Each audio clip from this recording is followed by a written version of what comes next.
Milt, one of the questions that all the fans love to know is what would you have done with Terry and the Pirates if you had continued to write and draw it? What plans, did you have any plans for it? Yes, I did. I wasn't altogether conscious of having plans, but I had put them aside. I just tucked them away in my head of what would happen to him and the rest of the cast. I had always thought that Burma would be married eventually to Pat Ryan, which would have been a stormy thing. Two characters of that strength would surely have clashed like hell, even though they loved each other dearly. And the Big Stoop would have finally caught up with the Dragon Lady. The Dragon Lady had cut out his tongue when he was a young slave. Oh, yes. And they never met in all of my time with Terry, because if he'd caught up with her, he would have cut off her ears or something, you know, or something else. And so that was a potential. As far as Terry himself was concerned, I had no specific plans for him except to continue doing the same sort of thing.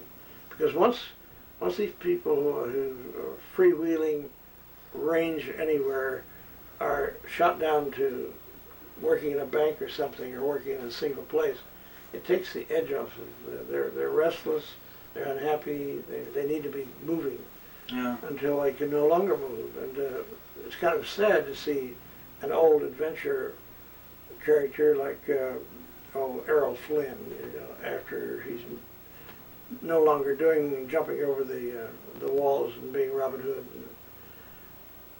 Once they become on the shelf, it's something you are hurt to see.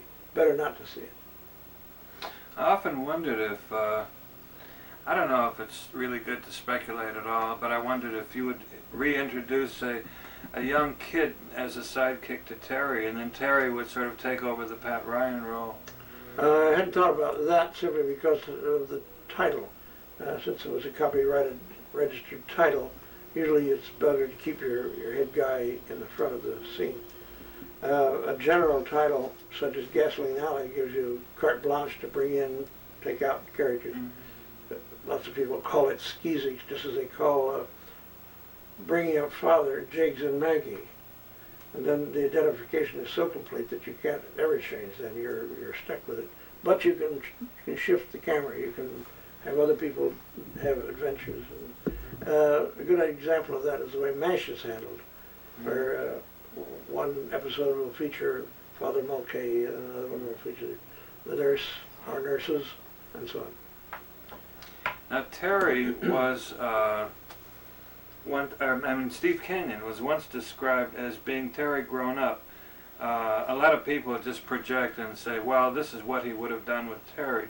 Do you think that's correct? I'm not sure.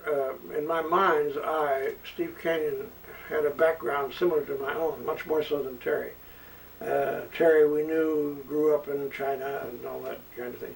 But since Canyon went into the Army Air Corps the day after Pearl Harbor, it's possible that he may have been born in Hillsboro, Ohio, and gone to Ruskin Grade School in Dayton, Ohio, and gone to Ohio State University. And in that case, I'd dip into my own recollection to think, what would a guy like this have done under the circumstances when he's being shot out in Afghanistan? Yeah. I don't know the answer, but you base it on that. Those are the ingredients. And Terry simply had no such background. Well, you've done a lot of great United States stories in Steve Canyon and touched on areas which to me seem the culmination of your total experience. In the 30s, working for Associated Press, you did the Gay 30s, and you showed husband and wife situations, a little bit of touch of comedy, or you showed childhood memories and small towns and things like that. And from time to time, you have shown that in Steve Canyon. Your canvas is much broader in Steve Canyon. Oh, indeed, it is. By the way, just in passing, Joe Patterson, when I first was called in to do what became Terry and the Pirates, I learned later from Walter Burt that it was the Gay 30s that really called me in there, caused him to call me in, more so than Dickie Dare, which I was also doing at the same time. I thought it was the adventure stuff that he wanted, and that is what he wanted, but he wanted the guy who was doing the Gay 30s. get Well, the your kind of vision. dialogue was so sophisticated for a man. You were still in your early 20s, weren't you? 25. How did you know what people were, again, how did you know? People want to know how you know and can understand how people talk so well. Your dialogue rings very true. Part of it's just projection, of course, and just thinking, what would I say, or what would these people say if.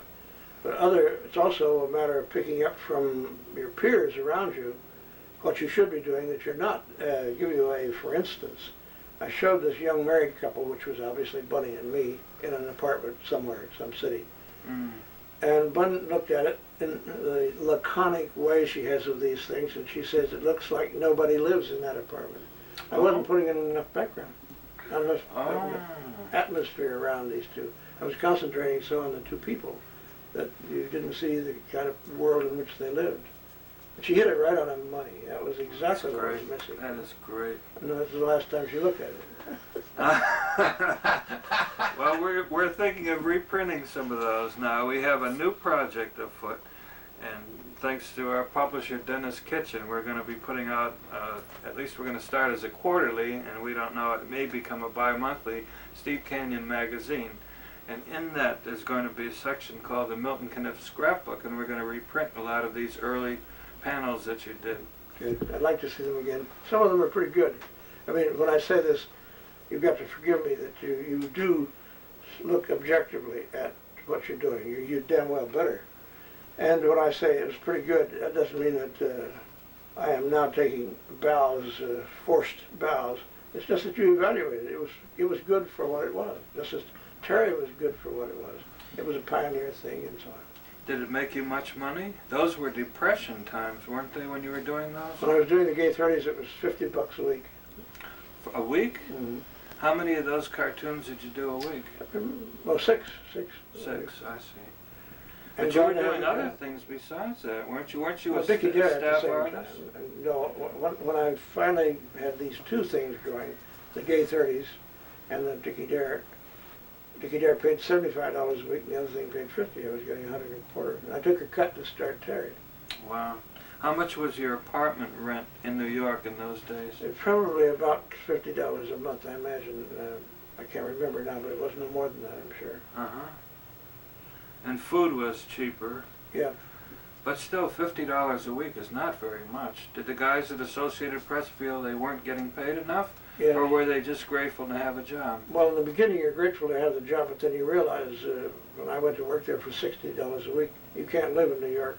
Couldn't live in New York in those days with a wife for $60. Immediately had to start moonlighting. The very first day I was there, I started ghosting Dumb Dora. Oh, I went down for to see Bill Dwyer. Went down to see Bill Dwyer, and he and Frank Ingley had an apartment in the village. And Bill said, "My God, you're just in time. I'm in trouble, in that I've sold." I didn't sell Dumb Dora. King Features owned Dumb Dora, but he'd got the job to take it over from Paul Fong. And he'd never done that kind of thing before. And here he was with a Sunday page and 6 strips to do, and Frank was lettering them, which was fine. And he was a good gag man, Bill Dwyer, but he had to draw all those pictures of all those people on a college campus, which is called State University, whatever. Were you fast with the pencil? Yes.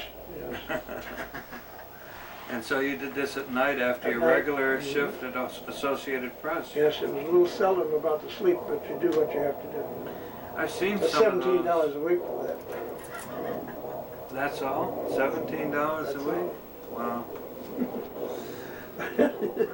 I mean, in retrospect, you know, it's funny because the schedule I have today is almost exactly the same as it was when I first started Terry and the Press. It hasn't changed a bit. In fact, there are a few fewer panels because we cut down from 32 a week to 27. But other than that, it's the same routine exactly. It hasn't changed a bit. But before that, I was doing these 2 strips for the Associated Press and ghosting Dumb Dora at night and doing editorial cartoons for the New York Graphic under different names.